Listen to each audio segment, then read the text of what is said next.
प्रदेश का ये सहारनपुर जिला है। तस्वीरें हम आपको दिखा रहे हैं सहारनपुर के दिल्ली रोड स्थित एक बैंक्वेट हॉल की, जहां पर पत्रकार वार्ता करते हुए प्रदेश के मंत्री असीम अरुण ने बताया कि 16 अप्रैल को मुख्यमंत्री योगी आदित्यनाथ सहारनपुर लोकसभा प्रत्याशी राघव लखनपाल शर्मा के लिए रोड शो करेंगे, जिसकी पूरी व्यवस्था उन्होंने बताई।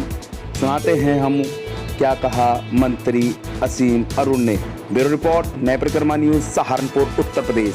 कल आदरणीय प्रधानमंत्री मोदी जी द्वारा दिल्ली में भारतीय जनता पार्टी का संकल्प पत्र 2024 मोदी की गारंटी जारी किया और उसमें उन्होंने ये स्पष्ट किया कि बड़े निर्णय लेने के लिए भारतीय जनता पार्टी की एनडीए की सरकार तैयार रहेगी।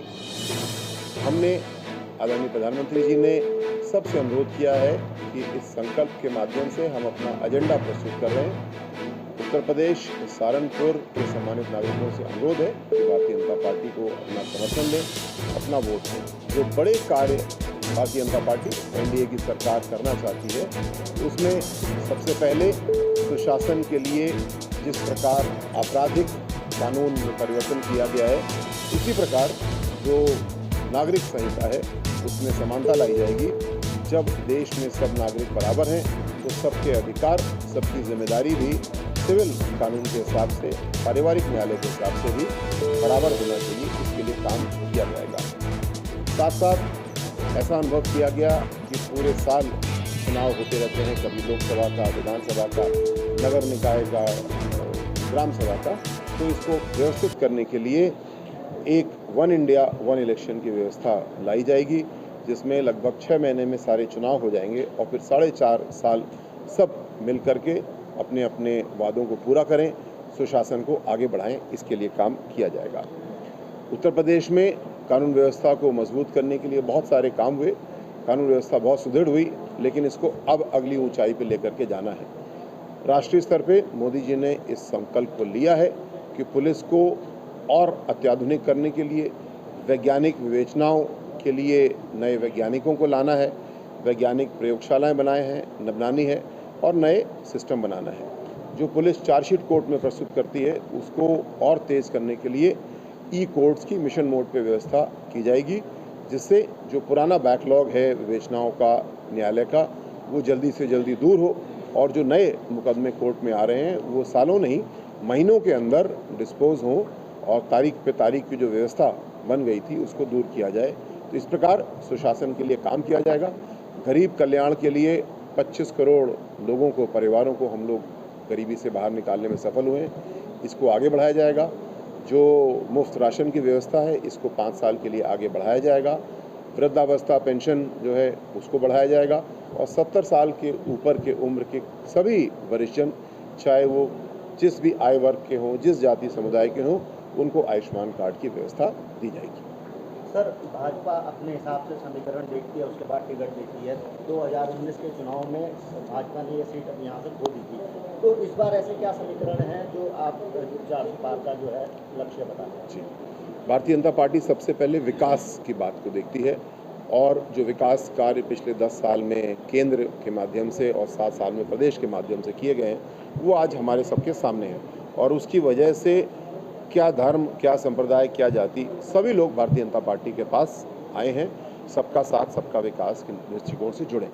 अगर हम समीकरण की बात भी करें तो आज सहारनपुर में हर धर्म, हर समाज, हर जाति के लोग भारतीय जनता पार्टी के साथ जुड़े हैं। पिछला जो चुनाव, लेटेस्ट चुनाव जो हमारा है, आदरणीय मेयर साहब का चुनाव हुआ था, डॉक्टर अजय कुमार जी को भरपूर समर्थन मिला। हम लोग धन्यवाद देना चाहते हैं सहारनपुर के हर नागरिक को, क्योंकि सभी का समर्थन मिला। इसी वजह से एक बड़ी जीत संभव हुई।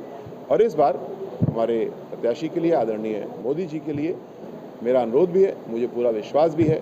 हम किसी एक धर्म से, किसी एक जाति से अनुरोध नहीं कर रहे हैं, हम सबसे अनुरोध कर रहे हैं, अपने विकास के आधार पर अनुरोध कर रहे हैं, अपने राष्ट्रवाद के आधार पर अनुरोध कर रहे हैं कि वोट दीजिए, मोदी जी को तीसरा सेवा काल दीजिए और हम लोग बड़े से बड़ा काम करके देंगे, जैसा हमारे संकल्प पत्र में है।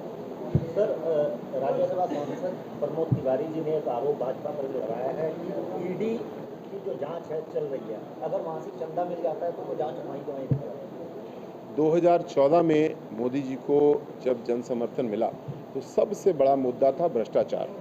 2G, 3G, कोयला घोटाला, सेना की जीप से लेकर के और मिसाइल तक की खरीद, हवाई जहाज तक की खरीद, हर जगह घोटाले हो रहे थे। आज सेना को मजबूत किया गया है, नए विमान लाए गए हैं, नए युद्धपोत लाए गए हैं और पूरी ईमानदारी की व्यवस्था के तहत काम किया गया है। जिन भ्रष्टाचारियों के खिलाफ वोट था वो इसी बात का था कि भ्रष्टाचार को रोको भी और इनको दंडित करो।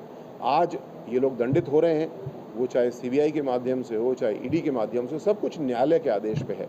न्यायालय वारंट जारी करता है, न्यायालय बेल देता है, न्यायालय बेल नहीं देता है। तो ऐसा नहीं कि एजेंसियां अपने मन से कुछ काम करती हैं।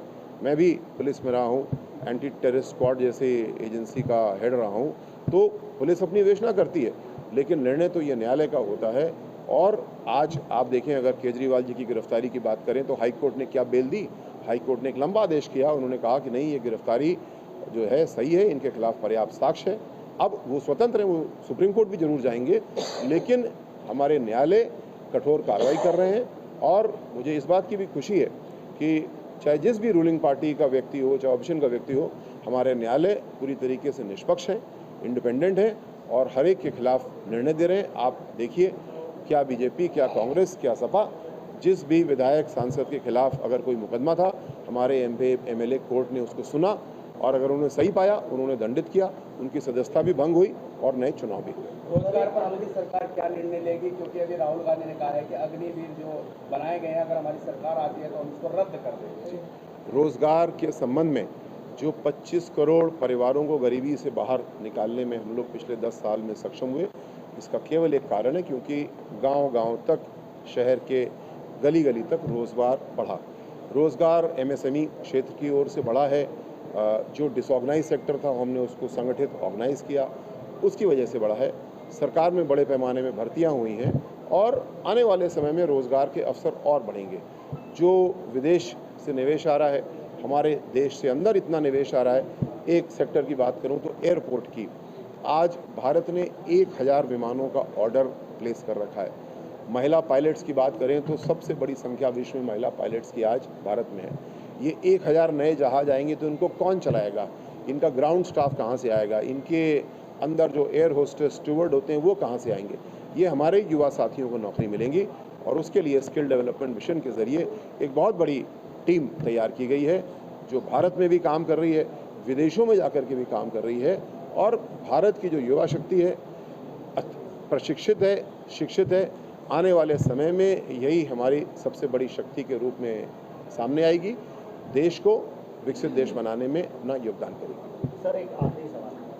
सहारनपुर नंबर 1 लोकसभा सीट है और ऐसे में लगातार स्टार प्रचारक यहाँ पर आ रहे हैं। प्रधानमंत्री आ चुके हैं, योगी जी 3 बार आ चुके हैं, कल फिर आ रहे हैं। तो ऐसे में अब आप अपनी जीत को लेकर कितना आश्वस्त समझते हैं? जी, हम लोग हर चुनाव को बहुत गंभीरता से लेते हैं।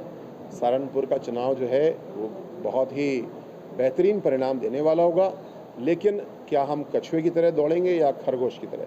हम हमेशा कछुए की तरह काम करते हैं, हर दिन काम करते हैं, निरंतर काम करते हैं। फिलहाल समीकरण देखें, हाल के विधानसभा चुनाव को देखें और नगर निकाय को चुनाव देखें, तो हर चुनाव के आधार पर आंकड़े बताते हैं कि भारतीय जनता पार्टी के साथ और अब राष्ट्रीय लोकदल के आने के साथ, NDA के साथ सहारनपुर के सम्मानित वोटर जुड़े हैं। ये तो मूल आंकड़े बताते हैं। इसके बाद मोदी जी ने जो कार्य किया है, वो हवा, एक बहुत बड़ी लहर है, वो भी हमारे सामने है। दोनों मिलकर के जब चुनाव परिणाम हमारा जून में आएगा तो हम देखेंगे कि हमारे सहारनपुर में एक बहुत बड़ी जीत होगी। नंबर भी 1 है और हमारा रैंक भी नंबर 1 होगा। सहारनपुर में भारतीय जनता पार्टी NDA के साथ वोटर खड़ा हुआ है, ऐसा साफ हम लोग को दिख रहा है। हमारे YouTube चैनल न्याय परिक्रमा न्यूज को सब्सक्राइब जरूर करें। वीडियो को लाइक और शेयर करना ना भूलें। वीडियो अच्छा लगे तो कमेंट बॉक्स में कमेंट जरूर करें ताकि हम और अधिक से अधिक वीडियो बना पाए।